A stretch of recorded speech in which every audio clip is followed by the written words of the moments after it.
اعوذ باللہ من الشیطان الرجیم بسم اللہ الرحمن الرحیم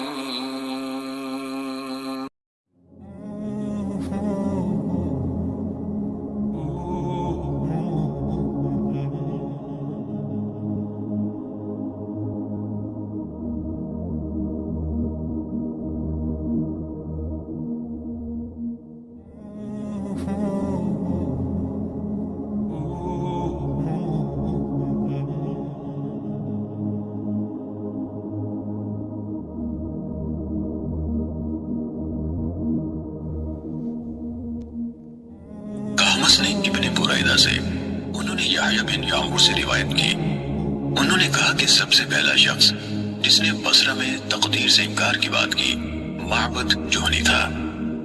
میں یعنی یحییٰ اور حمید بن عبد الرحمن حمیری حج عمرے کے ارادے سے نکلے۔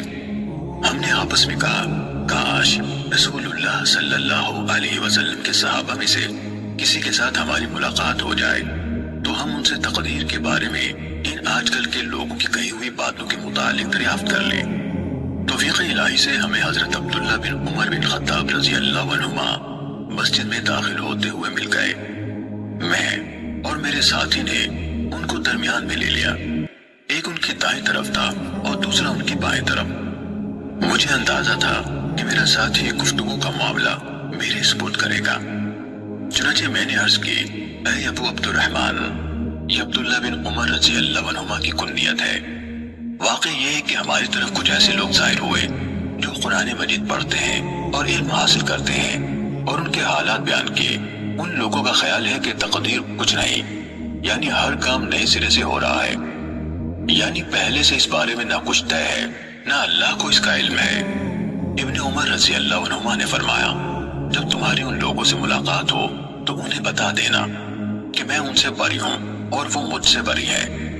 اس ذات کی قسم جس کے نام کے ساتھ عبداللہ بن عمر حلف اٹھاتا ہے، اگر ان میں سے کسی کے پاس اور پہاڑ کے برابر سونا ہو اور وہ اسے خرچ بھی کر دے تو اللہ تعالیٰ اس کی طرف سے اس کو قبول نہیں فرمائے گا یہاں تک کہ وہ تقدیر پر ایمان لے آئے۔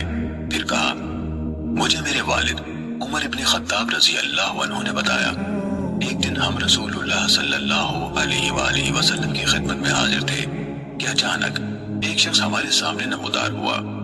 اس کے کپڑے انتہائی سفید اور بال انتہائی سیاہ تھے، اس پر سفر کا کوئی اثر دکھائی دیتا تھا، نہ ہم میں سے کوئی اسے پہچانتا تھا، حتیٰ کہ وہ آ کر نبی اکرم صلی اللہ علیہ وسلم کے پاس بیٹھ گیا اور اپنے گھٹنے آپ کے گھٹنوں سے ملا دیے اور اپنے ہاتھ آپ صلی اللہ علیہ وآلہ وسلم کی رانوں پر رکھ دیے اور کہا اے محمد صلی اللہ علیہ وسلم، مجھے اسلام کے بارے میں بتائیے۔ رسول اللہ صلی اللہ علیہ وسلم نے فرمایا اسلام یہ ہے کہ تم اس بات کی گواہی دو کہ اللہ تعالیٰ کے سوا کوئی عبادت کے لائق نہیں اور محمد صلی اللہ علیہ وسلم اس کے رسول ہے۔ نماز کا اہتمام کرو، زکوٰۃ ادا کرو، رمضان کے روزے رکھو، اور اگر اللہ کے گھر تک راستہ طے کرنے کی استطاعت ہو تو اس کا حج کرو۔ اس نے کہا آپ نے سچ فرمایا۔ حضرت عمر رضی اللہ عنہ نے کہا ہمیں اس پر تعجب ہوا کہ آپ سے پوچھتا ہے اور خود ہی آپ کی تصدیق کرتا ہے۔ اس نے کہا مجھے ایمان کے بارے میں بتائیے۔ آپ نے فرمایا یہ کہ تم اللہ تعالیٰ، اس کے فرشتوں، اس کی کتابوں، اس کے رسولوں اور آخری دن یعنی یوم قیامت پر ایمان رکھو اور اچھی اور بری تقدیر پر بھی ایمان لاؤ۔ اس نے کہا آپ نے درست فرمایا۔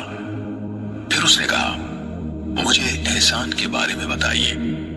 آپ نے فرمایا یہ کہ تم اللہ تعالیٰ کی عبادت اس طرح کرو گویا تم اسے دیکھ رہے ہو، اور اگر تم اسے نہیں دیکھ رہے تو وہ تمہیں دیکھ رہا ہے۔ اس نے کہا تو مجھے قیامت کے بارے میں بتائیے۔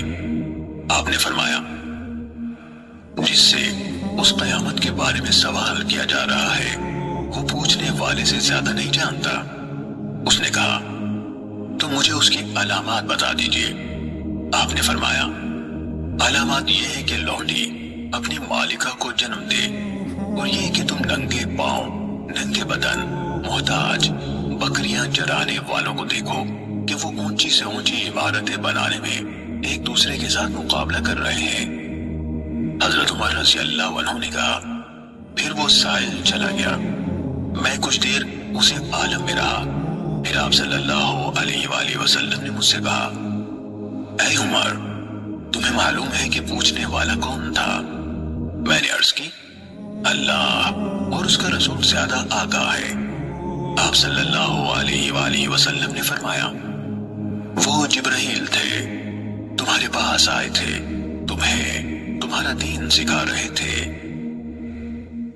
صحیح مسلم حدیث نمبر 93۔